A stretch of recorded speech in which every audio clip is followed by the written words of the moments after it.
Ashneer Grover has revealed the full list of his investments from Shark Tank India, and it's going viral. Also, ONDC is planning on doubling the number of transactions on their network by the end of the year. Dunzo seems to be in the middle of a collapse. VC firms are stockpiling more funds for Indian startups than ever before, and profit corns are on the rise. So stick around until the end of the video to find out how much Ashneer Grover actually invested into startups during his time on Shark Tank India. But before we get into that, let's talk about ONDC. So currently about 15,000 to 20,000 of these are into retail, things like food delivery and online shopping, and 60,000 are into a sector that I definitely didn't expect: transportation, mobility. Now, my best guess here is that this is largely auto rickshaws via Bengaluru's Namayatri, and this is actually part of ONDC. Namayatri is currently doing about 70,000 rides per day, which is 17% of Bengaluru's daily auto rides. Also, I wanted to share something really cool that I discovered about Namayatri while I was doing research for this video that I don't think most people are familiar with. I don't personally use Namayatri,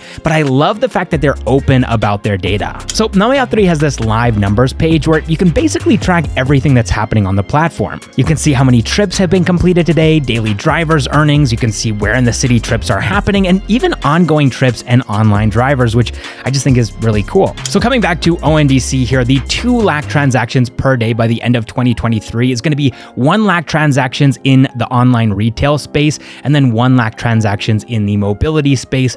Let's see if they're actually able to accomplish this. But also regarding ONDC, they're actually planning on going global in the next couple of months. So initially, they're going to be targeting places that already have a lot of Indians living in them. So parts of the Middle East, for example, or Singapore, basically a lot of places with NRIs. And then also one last interesting update on ONDC is that Google is actually launching an ONDC accelerator program. And for startups that are part of this program, there will be plenty of course, ancillary benefits. Just being a part of something that Google is building, you get access to tech support, plenty of resources that you wouldn't otherwise have access to. But the main incentive here is actually that Google is giving out grants of $25,000 each to any startup that's building for ONDC in this accelerator program.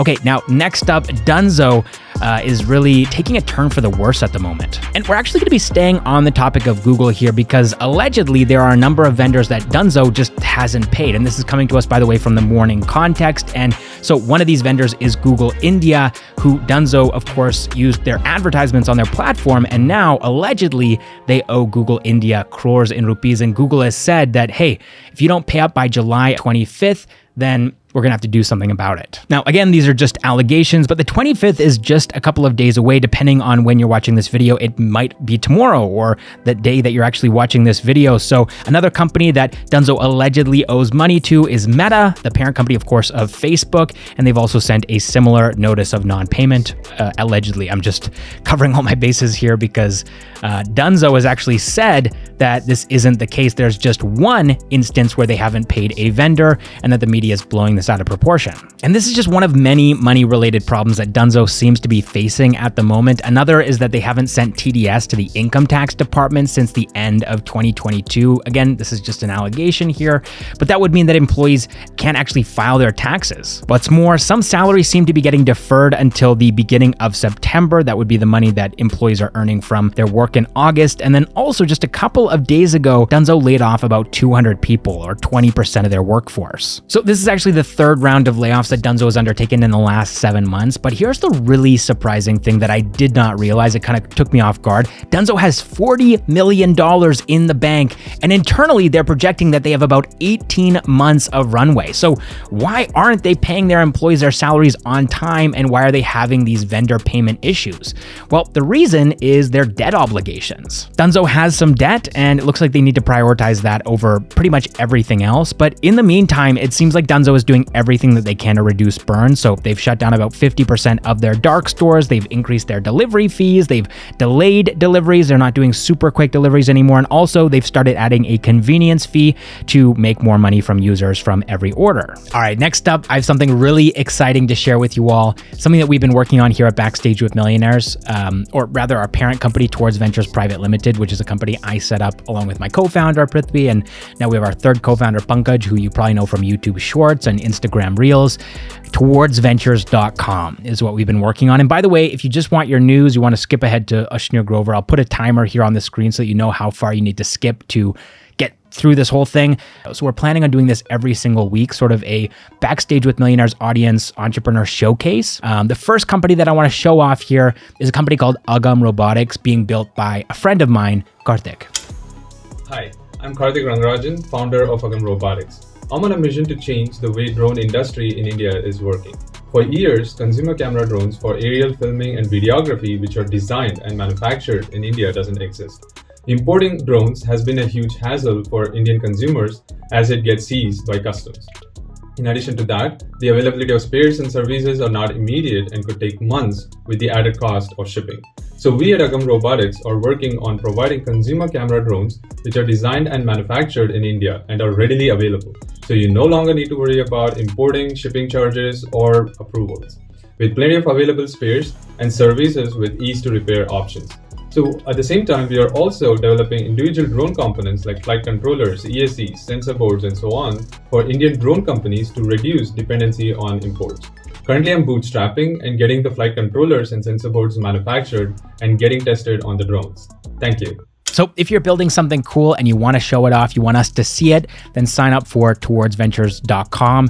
Also, this is very much in the prototype MVP stage, so there might be glitches, the website might crash. I have no idea what to expect. The UX might not be great.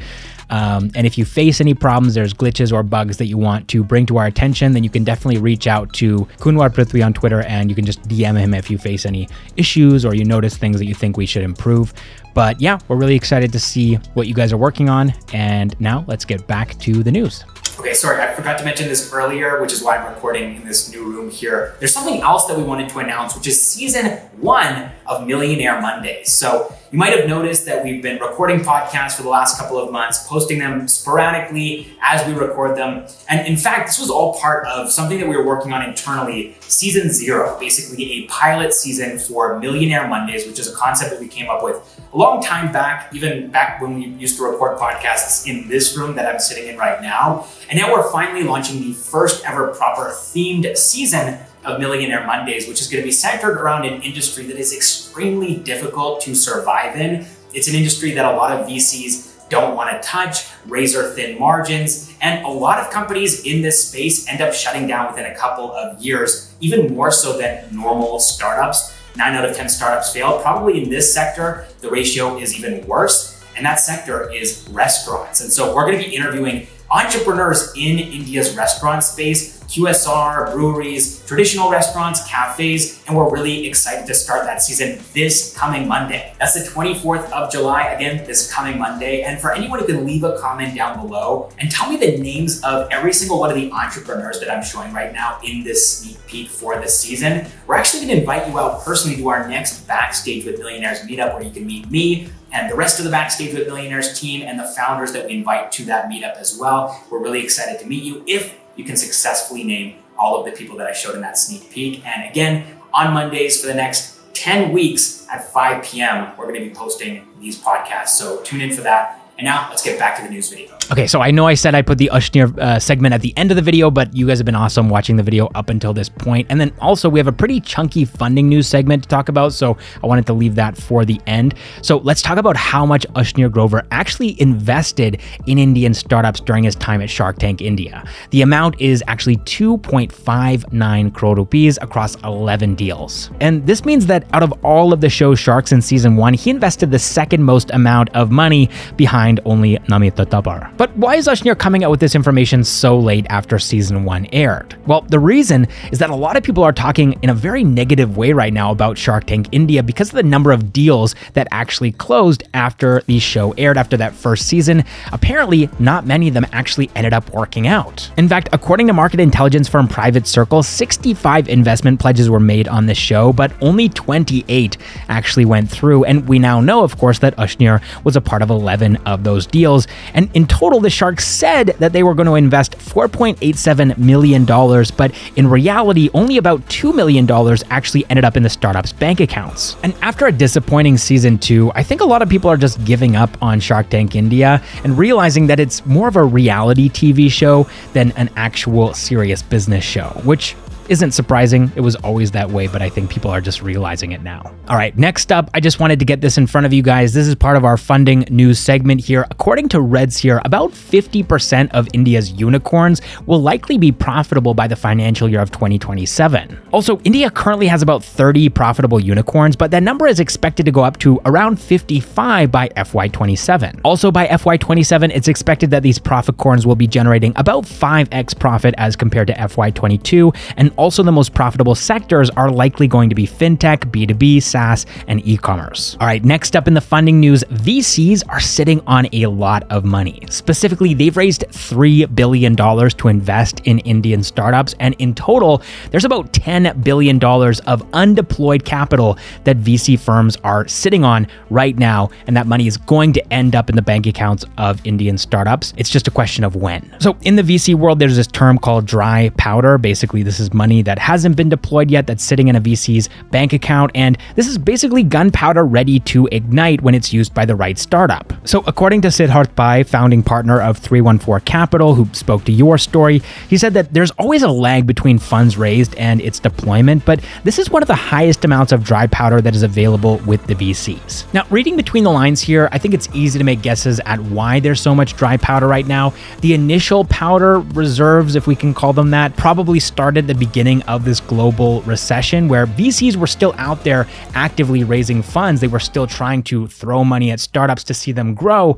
And then the market turned. And so they were in the process of raising all of this dry powder, right? They put all that money in their bank accounts, but they didn't really want to deploy it because, of course, giving money to a startup in those kinds of conditions is not a wise thing to do. The startup is still probably going to go out of business in spite of the fact that you're giving them money. And so that was the initial reserve of dry powder. But now we're in a situation where we're kind of at the bottom of the market, or it could keep going down. Of course, no one's quite sure when we're actually going to hit the bottom, but it's sort of like the beginning of a race where the guy with the pistol, the starter, is he has his finger on the trigger, and all of these VC firms are just ready to start sprinting and out sprinting each other, right? And no one wants to be left behind. And so now everybody needs to start stockpiling these funds. And so there's plenty of dry powder so that when the race starts, and it's going to start, no one knows when, but it's going to start, VC firms are going to start throwing money at startups left, right, and center. Now, to understand where the market is right now here in India as compared to the rest of the world, I think it's important to take a look at this global context. So Neha Singh, co-founder of Traction, has said that India's startup ecosystem ranked third in terms of funding in 2022, and then it moved up to second in Q1 2023, and there is a tremendous amount of growth potential. In other words, it does feel like here in India, we've reached the bottom of the market, but this is actually just a reflection of the global context. So every country around the world, every startup ecosystem is going through something similar, and India is no different. Now, I want to come back to Siddharth Pai's quote here from your story because he said something really interesting. If the recovery begins and then VC firms start to give out the money, they are late to the party. And so to come back to my analogy here, it's like a race, but it's also not like a race because unlike a race, you won't be disqualified if you start running early. Even before the trigger gets pulled, if you shoot out and you just go ahead of everybody else, as long as you're not mistiming the market and you're not super early and the bottom of the market is still 6 months away, if that happens, then you're definitely dead in the water. But if you just get like a 1 month or a couple of weeks head start above everybody else, then you might actually end up winning the race. And that's actually what Peak XV is trying to do right now. So specifically, Rajan Anandan said this week at INC42's Money X that the funding winter is gone. The Indian startup funding is back to normal, and Peak XV has 20,000 crore rupees to invest in. So who knows? This may very well be the bottom of the market, and it's only up from here. It seems like that's what Rajan Anandan is saying, that the funding winter is over. But if we look at this week in context, it definitely seems like this has been a pretty awful year for India's startup ecosystem. It certainly hasn't been kind, and there's no hint that things are going to go north from here, that things are going to improve. But then again, you just never know with these things. So without further ado, let's dive into the startups this week. $72 million have been raised across the entire ecosystem. The leader this week was insurtech startup Renewbuy. They raised $40 million in their Series D.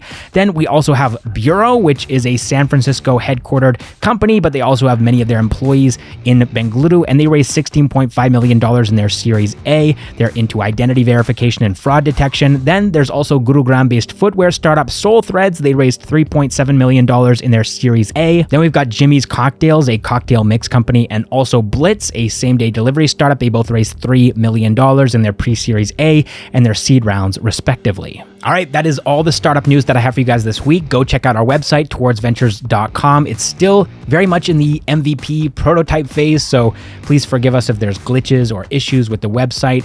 It'll definitely improve over time, and I will see you in the next one.